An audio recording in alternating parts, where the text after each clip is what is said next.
Dua malaikat di tepi tempat tidur ketika Tuhan menyuruhku minta maaf duluan. Hai teman-teman, jumpa lagi dengan Mak Kem dan seperti biasa Mak Kem masak dulu menyiapkan sarapan sambil bercerita. Nah, cerita Mak Kem ini Mak Kem mau klarifikasi dulu, ini bukanlah menunjukkan Mak Kem orang yang rohani atau mau sok-sokan tidak, tapi Mak Kem rindu ini menjadi berkat, menjadi kesaksian bagi banyak orang khususnya untuk kaum ibu rumah tangga, kaum keluarga ya ataupun suami yang kalian bisa mendengar konten ini, mungkin Tuhan sedang meminta untuk kalian bisa belajar sesuatu atau mendapatkan pesan-pesan, rohani dari apa yang Mak Kem bisa ceritakan. Nah, hari ini aku mau berbagi sebuah pengalaman pribadi yang sangat mengubah cara pandangku tentang doa, ketaatan, dan kasih.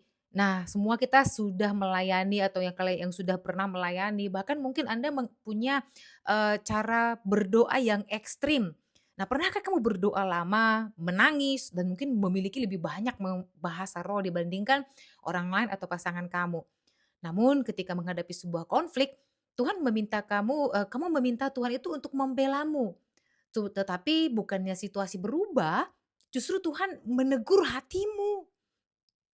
Aku pernah ada di titik itu, dan malam itu aku melihat 2 malaikat berdiri di tepi tempat tidurku, dan mereka geleng-geleng kepala. Dan pada saat itu, aku ini bukan untuk menakut-nakutin, tetapi bukan juga untuk menghukumku, enggak. Tetapi di sana ada koreksi. Di situ aku mulai berpikir, kenapa? Saya mulai mengulang lagi momen di mana aku dibela sama Tuhan, tetapi pada saat itu Tuhan menyuruh aku naik ke atas dan layani dia jauh lebih baik. Ketika itu aku dan suamiku sedang mengalami yang namanya selisih paham. Aku merasa aku benar, aku merasa aku yang dilukain, aku merasa seharusnya dia yang datang minta maaf kepada aku. Bagaimana ibu-ibu? Apakah kalian sama seperti Makem? Dan seperti biasa, aku tetap berdoa, menangis, meminta Tuhan untuk bela. Lalu aku bilang sama Tuhan, "Tuhan, bela aku. Tuhan, ubahkan suamiku." Nah, itu kan selalu doanya istri-istri, samalah, makem juga sama.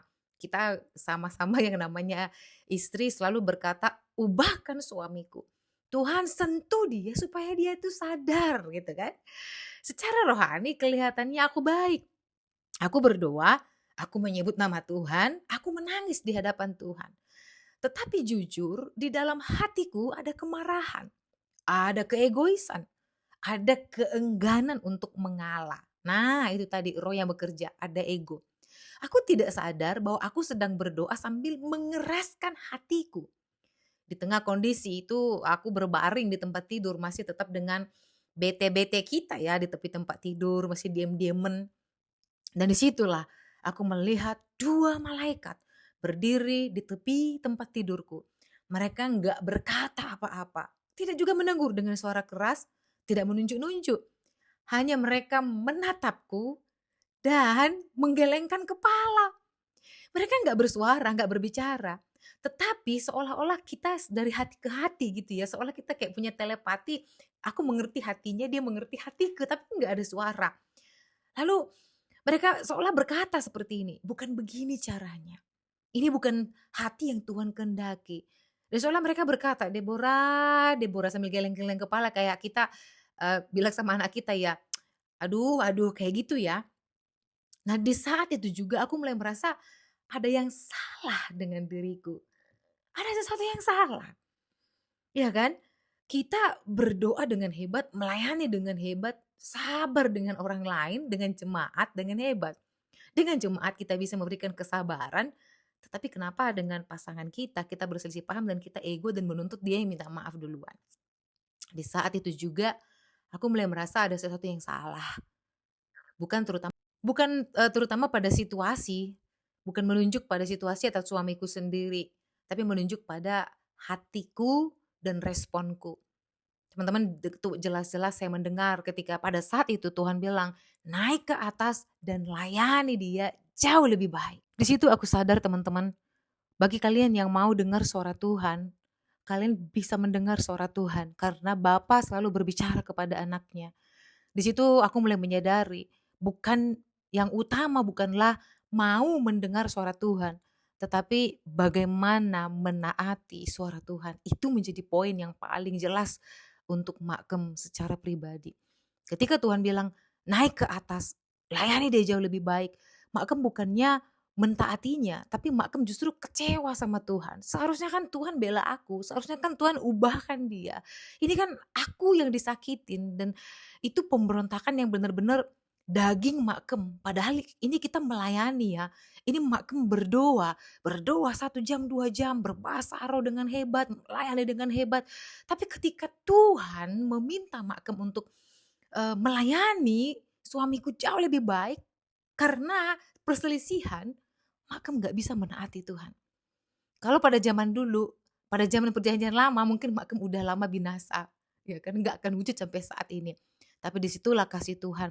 Tuhan eee, Tuhan mau kita itu punya hati yang taat.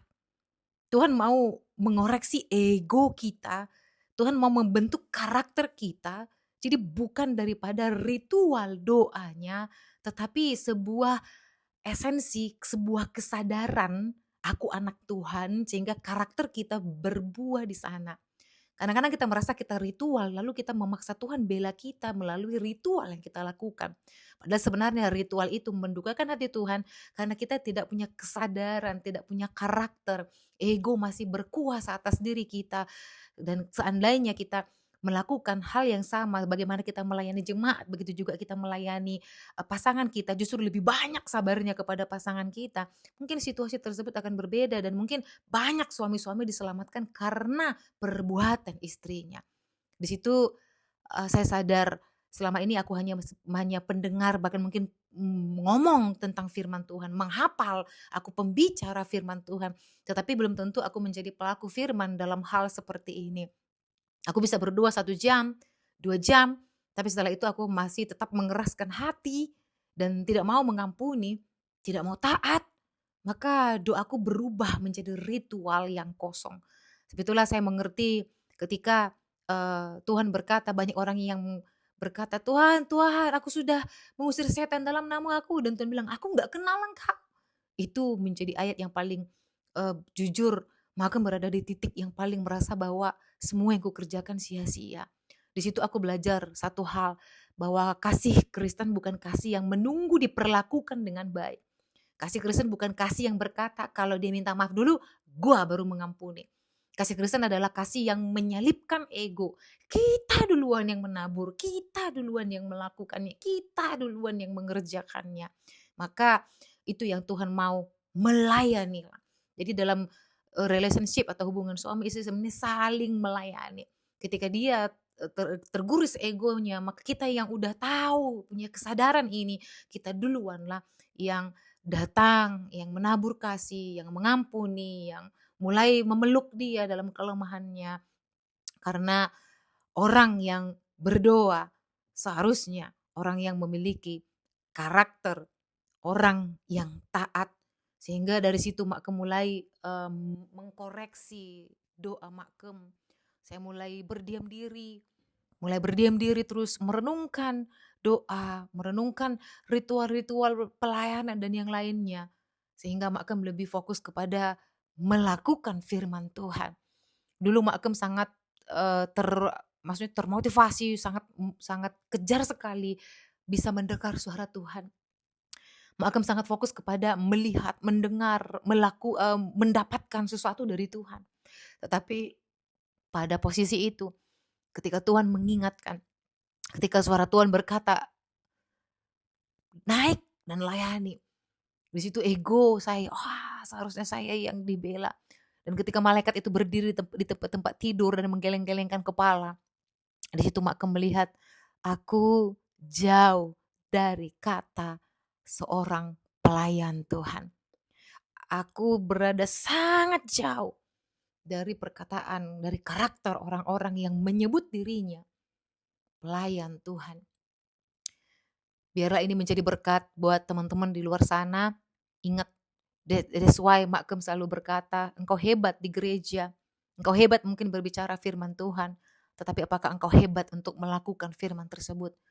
Kita bisa melihat tabur tua yang jelas di dalam hubungan rumah tangga, di dalam relationship, Di dalam apa yang kita tabur untuk pasangan kita ini skopnya akan besar, karena tabur tuai skopnya besar. Menabur di mana taburan yang kamu mau tabur.